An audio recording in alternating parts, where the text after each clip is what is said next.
Exodus 21. The Lord gave Moses the following laws for his people. If you buy a Hebrew slave, he must remain your slave for 6 years. But in the 7th year you must set him free without cost to him. If he was single at the time you bought him, he alone must be set free. But if he was married at the time, both he and his wife must be given their freedom. If you give him a wife and they have children, only the man himself must be set free. His wife and children remain the property of his owner. But suppose the slave loves his wife and children so much that he won't leave without them. Then he must stand beside either the door or the doorpost at the place of worship, while his owner punches a small hole through one of his ears with a sharp metal rod. This makes him a slave for life. A young woman who was sold by her father doesn't gain her freedom in the same way that a man does. If she doesn't please the man who bought her to be his wife, he must let her be bought back. He cannot sell her to foreigners. This would break the contract he made with her. If he selects her as a wife for his son, he must treat her as his own daughter.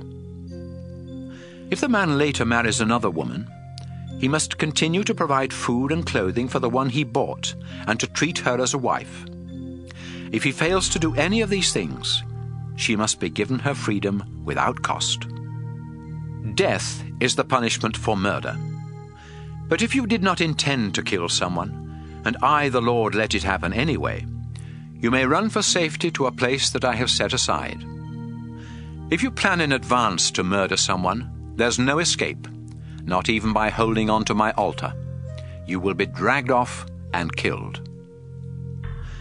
Death is the punishment for attacking your father or mother. Death is the punishment for kidnapping. If you sell the person you kidnapped, or if you are caught with that person, the penalty is death. Death is the punishment for cursing your father or mother. Suppose two of you are arguing, and you hit the other with either a rock or your fist without causing a fatal injury. If the victim has to stay in bed, and later has to use a stick when walking outside, you must pay for the loss of time and do what you can to help until the injury is completely healed. That's your only responsibility. Death is the punishment for beating to death any of your slaves. However, if the slave lives a few days after the beating, you are not to be punished. After all, you have already lost the services of that slave who was your property. Suppose a pregnant woman suffers a miscarriage as the result of an injury caused by someone who is fighting.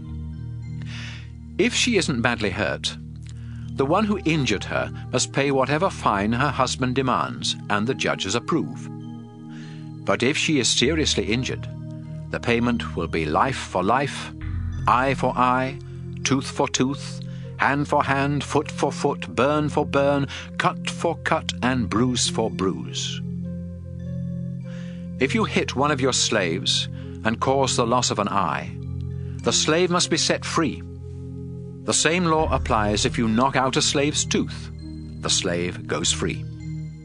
A bull that kills someone with its horns must be killed and its meat destroyed, but the owner of the bull isn't responsible for the death.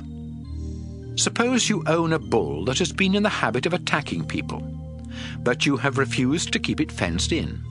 If that bull kills someone, both you and the bull must be put to death by stoning. However, you may save your own life by paying whatever fine is demanded.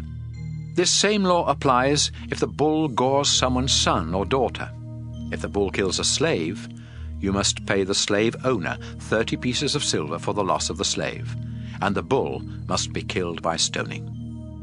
Suppose someone's ox or donkey is killed by falling into an open pit that you dug or left uncovered on your property. You must pay for the dead animal, and it becomes yours. If your bull kills someone else's, yours must be sold. Then the money from your bull and the meat from the dead bull must be divided equally between you and the other owner. If you refuse to fence in a bull that is known to attack others, you must pay for any animal it kills, but the dead animal will belong to you.